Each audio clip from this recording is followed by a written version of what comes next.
throughout the morning.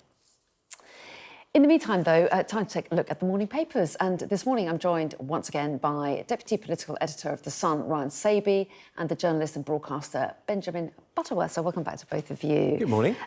Lots around in the papers. Lots of different stories. You've picked out, Benjamin, to kick us off, a story about the weight loss jabs, which are creating so many headlines. So what's this one about? I mean, I think this is going to be one of the revolutionary changes in healthcare, which is the suggestion by the Health Secretary, Wes Streeting, that you roll out these jabs that have been shown to have major weight loss on people. But the question is, I'm losing my voice, how much they cost. And so there's a poll in a couple of papers, it's in today's Daily Mail, and apparently 38%, pardon me, fear that the cost of these weight loss jabs is just too expensive for the public purse. Now, apparently a fifth of the country would take one if they were offered, which would cost £28 billion a year. So that is a massive expense. You know, you think about it, that's bigger than the black hole that has been so controversial this year. And so there's this question about whether it's a good use of public money. Now, I thought 28 billion, that really is an incredible cost if it were to be charged at the current commercial rates of these monthly jabs. And then I looked up the figures, and there was some research by the Tony Blair Institute that found out that it costs us £98 billion a year. It's the cost of obesity, £19 billion of which is directly on the NHS bill because of all the health implications that come from being overweight. You know, we just had COVID, and after age, weight was the biggest indicator of getting seriously ill or dying. And so I think this is one of the big challenges that our health service is going to face. Yeah, so the argument is that they could save lives and money. Yeah, I think it's going to be a very brave politician who's going to roll out these weight loss jabs for the public, especially if they are sort of a vanity project almost for individuals. But I think one thing that we haven't really looked at, because they're so early, in their use, is the long-term effects and the health implications of what could happen afterwards. I think we're going to have to wait 5 or 10 years to actually see what happens there. But I think, is a politician actually going to bite the bullet and say, for the long-term good of the NHS, is it worth doing this now and actually sort of cutting that obesity bill? Yeah, and Wes Streeting's argument is not only can you cut the NHS's bill, but you can get people working again who perhaps have been limited for health reasons. Precisely. And also we know disproportionately it's the poorest in society who have higher rates of obesity, more health problems, struggling to get back into work. And they're the very people that are obviously not going to have 200 quid a month to spend on these jabs. And if you go to the US, there's, endless adverts for these things at the moment. And for the first time in generations, the number of people who are obese, the number of young people who are obese, has stopped rising in America. So, clearly these could have a remarkable effect on our health. But again, how you restrict their use is something that the government wants to keep a close eye on as well. Obviously, they want only those in most need at the moment. I think that's the suggestion.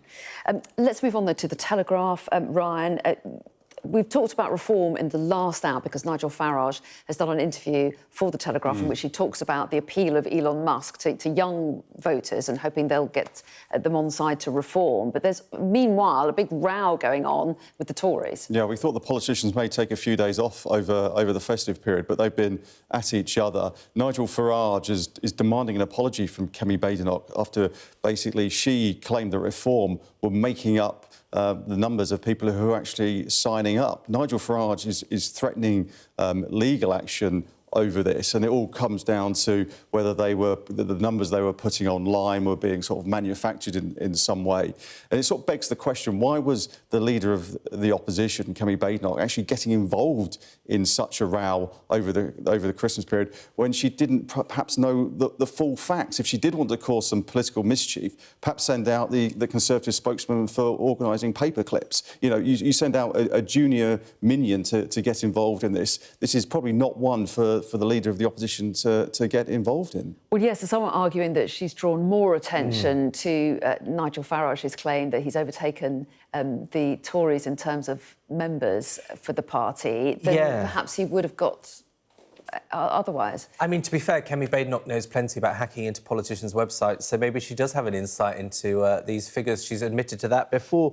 But lots of tech experts that you've seen in the last 24 hours have said that actually it looks like it's a legitimate clock. The reform figures are true. And so what you have to question at that point is the political judgment of Kemi Badenoch. You know, she likes to say that she doesn't wade into rows, and yet she seems unable to back off from any arguments.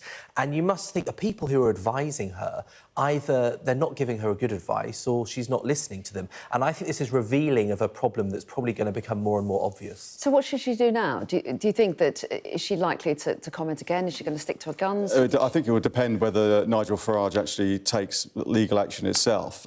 If he does, I think you'll probably see Kemi Badenoch just put out a tweet saying, I may have got this wrong, but let's see where we are. But I think the trouble is she's playing on Nigel Farage's turf, and I think that causes big problems. And you have a comment here from Sir Edward Lee, who says that the Conservatives need a big policy on immigration, saying it needs fairly clear policies as they go into the new year. It's all very well talking about big, broad brush policies, but actually they need some detail to counteract what Reform are doing. OK, let's move on to a different story in the Mail.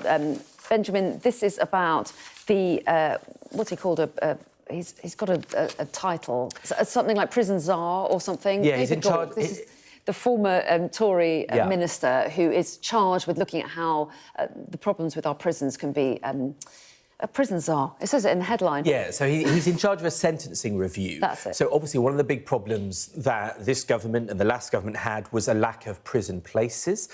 We saw that come to be tested with the riots over summer. And so David Gauke, who was Theresa May's Justice Secretary, he's been visiting Spain to look at their so-called open prisons. So these are prisons where people, they go and work or they go and study during the day. And he's making the argument that we should have a greater proportion of those in our system, that it should be easier for people to behave well in prison, that should be an option. And it's one of the things they're looking at. He's been asked to do an assessment of that. And actually, a shocking fact in here is that even though they're pledging to get 14,000 more prison cells, the Justice Secretary says we could run out within 3 years. And so these are the kind of questions that aren't just ideological. Actually, there's continuing to be an impending practical question about it. But I looked up the figures, and about 10% of people in low-security prisons reoffend, whereas about a quarter of offenders overall reoffend. Now, that could be because they're less-risk prisoners in the first place, but it does suggest that the access to a normal life encourages people to behave going forward. Because often these prisoners can go out and do a day's work before returning to the prison, can't they? I think one of the things that the ideas in Spain is that you do a day's work, and also families can live within those sort of open prisons as well. So it actually gets people more integrated back into society. So when they are let out, they are less likely to reoffend. So even if there are those stats there, how would it go down with the public, do you think, to suggest that people have an easier time of it? Yeah, I think that is always the problem for ministers. Every time it looks like there's soft justice, or they're not being locked up all the time. It's not exactly a vote winner. That's why it takes the politicians to explain, actually, over the long term, this may be the best way to stop that reoffending rate. And, the illiteracy rate among prisoners is 50%.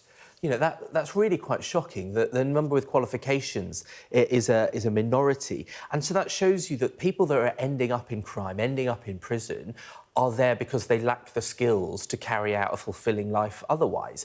And if you put them behind bars and you don't give them a sense of self-confidence, you don't give them any skills, well, should it be a surprise that they return to the same behaviour when they've got no money and no structure when they leave? OK, let's finally turn to a story about, we're going to leap ahead just to take you by surprise because I'm going completely out of order, a story in The Telegraph about Nessa returning to the airwaves. I don't know if you saw the Gavin and Stacey special. Yes, very good. It was excellent. Last night. Loved it. No spoilers. Anyway, what's Nessa going to do? Well, it's actually the 100th anniversary on New Year's Day of the shipping forecast, and the character Ruth Jones plays Nessa, obviously in Gavin and Stacey, and she had that job on the high seas, and we see her may have taken. I don't want to give away the plot now. Don't give it away. But she has been known to, I think, sail and work on ships, and she's going to read the shipping forecast on. I'm saving you in case you're going to have a spoiler. Let's cut it now. Anyway, lovely to see you both. See you again now.